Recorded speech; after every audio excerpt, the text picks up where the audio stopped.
Coastal Kannada ವೀಕ್ಷಿಸುತ್ತಿರುವ ಎಲ್ಲ ಸ್ನೇಹಿತರಿಗೂ ನಮಸ್ಕಾರ. ಕೋಸ್ಟಲ್ ಕನ್ನಡದ ಮತ್ತೊಂದು ವಿಡಿಯೋಗೆ ಸ್ವಾಗತ. ಇವತ್ತಿನ ವಿಡಿಯೋದಲ್ಲಿ ನಾವು ನಿಮಗೆ ಪೆದ್ದಿ ಸಿನಿಮಾ ಕಾಕಿನಾಡದಲ್ಲಿ ಯಾವ ಮಟ್ಟಕ್ಕೆ ಅಬ್ಬರಿಸ್ತಾ ಇದೆ ಅನ್ನೋದ್ರ ಬಗ್ಗೆ ಒಂದಿಷ್ಟು ಮಾಹಿತಿ, ಒಂದಿಷ್ಟು ಅಪ್ಡೇಟ್ಸ್ಗಳನ್ನು ನಿಮ್ಮ ಮುಂದೆ ನಾವು ಪ್ರಸ್ತುತಪಡಿಸ್ತಾ ಇದ್ದೀವಿ.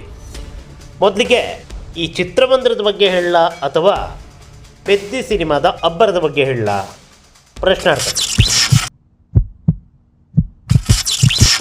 ಅಬ್ಬರದ ಬಗ್ಗೆನೇ ಹೇಳೋಣ. ಈಗಾಗಲೇ ದೃಶ್ಯಾವಳಿಯಲ್ಲಿ ನೋಡ್ತಾ ಇದ್ದೀರಾ, ಭರ್ಜರಿಗೆ ಪ್ರದರ್ಶನವನ್ನು ಈ ಚಿತ್ರಮಂದಿರದಲ್ಲಿ ಕಾಣ್ತಾ ಇದೆ. ಚಿತ್ರಮಂದಿರ ಯಾವುದು ಕಾಕಿನಾಡದಲ್ಲಿ ಈ ಸಿನಿಮಾಗೆ ಸಿಕ್ಕಿರೋದಂತ ಕೇಳಿದ್ರೆ ಒಂದಿಷ್ಟು ಚಿತ್ರಮಂದಿರಗಳಿವೆ. ಆದರೆ ಇವತ್ತಿನ ಎಪಿಸೋಡ್ನಲ್ಲಿ ಪದ್ಮಪ್ರಿಯ ಚಿತ್ರಮಂದಿರದ ಬಗ್ಗೆ ಮಾಹಿತಿಯನ್ನು ಕೊಡ್ತಾ ಇದ್ದೀವಿ. ಪದ್ಮಪ್ರಿಯ ಚಿತ್ರಮಂದಿರದ ನೋಡಿ, ಚಿತ್ರಮಂದಿರದ ಆಡಿಟೋರಿಯಂನಲ್ಲಿ ಯಾವ ಮಟ್ಟಕ್ಕೆ ಕ್ರೇಜ್ ಇದೆ ಅಂತ. ಅದ್ಯಾರ ಪುಣ್ಯಾತ್ಮ ಹಂಗೆ ಬಿಚ್ಚಿ ಕುಣಿತಾ ಇದ್ದಾರೆ. ಇರಲಿ, ಅದು ಸಂಭ್ರಮಾಚರಣೆ. ಮತ್ತು ಆ ಪೇಪರ್ ಕಟ್ಟಿಂಗ್ಸ್ ಎಲ್ಲ ಬಿಸಾಕ್ತಾ ಇದ್ದಾರೆ. ಏನಾದರೂ ಹೆಚ್ಚು ಕಡಿಮೆ ಆದರೆ ಇರಲಿ, ಅದು ವಿಚಾರ ಪಕ್ಕಕ್ಕಿಡೋಣ. ಪ್ರತಿ ಸಲ ಇದೇ ಹೇಳೋದಾಗೋಯ್ತು, ಸರಿ ಅಂತೂ ಆಗೋದಿಲ್ಲ. ಸಂಭ್ರಮ ಅಂತೂ ಅತ್ಯದ್ಭುತ. ಇನ್ನು ಚಿತ್ರಮಂದಿರದ ಹೊರಭಾಗದಲ್ಲಿ ನೋಡಿ ಯಾವ ಮಟ್ಟಕ್ಕೆ ಕಿಕ್ಕಿಡಿದ ಜನಸಂದಣಿ ಇದೆ ಅಂತ. ಹೌಸ್ಫುಲ್ ಪ್ರದರ್ಶನ ಸ್ವಾಮಿ, ಮೊನ್ನೆಯಿಂದ ಹೌಸ್ಫುಲ್ ಪ್ರದರ್ಶನ ಇಲ್ಲಿ ನಡೀತಾ ಇದೆ. ಇದು ಒಂದು ಚಿತ್ರಮಂದಿರ ಅಲ್ಲ, ಇದು 2 ಚಿತ್ರಮಂದಿರ. ಇದರ ಬಗ್ಗೆ ಕೂಡ ಹೇಳ್ತೀನಿ. ಅದಕ್ಕಿಂತ ಮುಂಚೆ ನೋಡಿ ದೃಶ್ಯಾವಳಿಯಲ್ಲಿ ಒಳಗಡೆ ಪ್ರದರ್ಶನ ನಡೀತಾ ಇದೆ, ಹೊರಗಡೆ ಈ ಮಟ್ಟಕ್ಕೆ ಜನಸಾಗರ.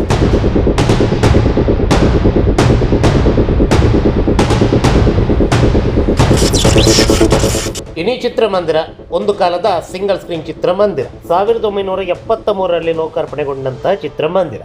ಹಾಗೆ ಕಾಕಿನಾಡ ಜನತೆಯ ನೆಚ್ಚಿನ ಚಿತ್ರಮಂದಿರ ಕೂಡ ಹೌದು. ಒಂದು ಕಾಲದ ಸಿಂಗಲ್ ಸ್ಕ್ರೀನ್ ಚಿತ್ರಮಂದಿರ. ಆದರೆ 2002ರಲ್ಲಿ ಚಿರಂಜೀವಿ ಅಭಿನಯದ ಇಂದ್ರ ಸಿನಿಮಾ ರಿಲೀಸ್ ಆಯಿತು. ಆ ಸಂದರ್ಭದಲ್ಲಿ ಈ ಚಿತ್ರಮಂದಿರ ಮಲ್ಟಿಸ್ಕ್ರೀನ್ ಚಿತ್ರಮಂದಿರವಾಗಿ ಪರಿವರ್ತನೆ ಆಯಿತು. ಒಂದು ಪದ್ಮಪ್ರಿಯ, ಮತ್ತೊಂದು ಶ್ರೀಪ್ರಿಯ ಅನ್ನುವ ಆಡಿಟೋರಿಯಂ ಇಲ್ಲಿ ಕಾರ್ಯನಿರ್ವಹಿಸ್ತಾ ಇದೆ. ಪ್ರಸ್ತುತ ಈ ಚಿತ್ರಮಂದಿರದಲ್ಲಿ ಡಾಲ್ಬಿ ಅಟ್ಮಾಸ್ ಮೂಲಕ ಪ್ರೇಕ್ಷಕರಿಗೆ ಮನರಂಜನೆ ರಸದೌತಣವನ್ನು ನೀಡಲಾಗ್ತಾ ಇದೆ. ಪದ್ಮಪ್ರಿಯ ಸ್ವಲ್ಪ ದೊಡ್ಡ ಆಡಿಟೋರಿಯಂ, ಶ್ರೀಪ್ರಿಯ ಸ್ವಲ್ಪ ಚಿಕ್ಕ ಆಡಿಟೋರಿಯಂ. ಅಂದರೆ ದೊಡ್ಡ ವ್ಯತ್ಯಾಸ ಏನಿಲ್ಲ, ಒಂದು 100 ಸೀಟ್ ಕೆಪಾಸಿಟಿ ಹೆಚ್ಚು ಕಡಿಮೆ ಅಷ್ಟೇ. ಆದರೆ 2 ಆಡಿಟೋರಿಯಂ ಕೂಡ ಅತ್ಯದ್ಭುತವಾಗಿದೆ.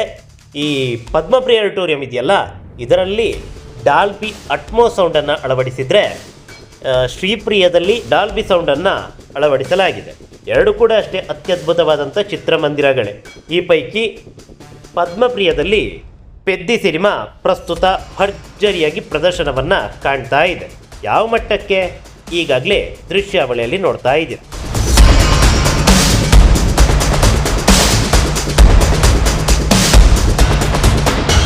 ಅದೇನೇ ಇರಲಿ, ಈ ಸಿನಿಮಾ ಕನ್ನಡದಲ್ಲೂ ಕೂಡ ರಿಲೀಸ್ ಆಗಿದೆ.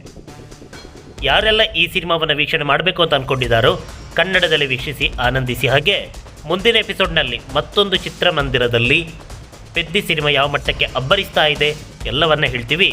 ನಮಸ್ಕಾರ.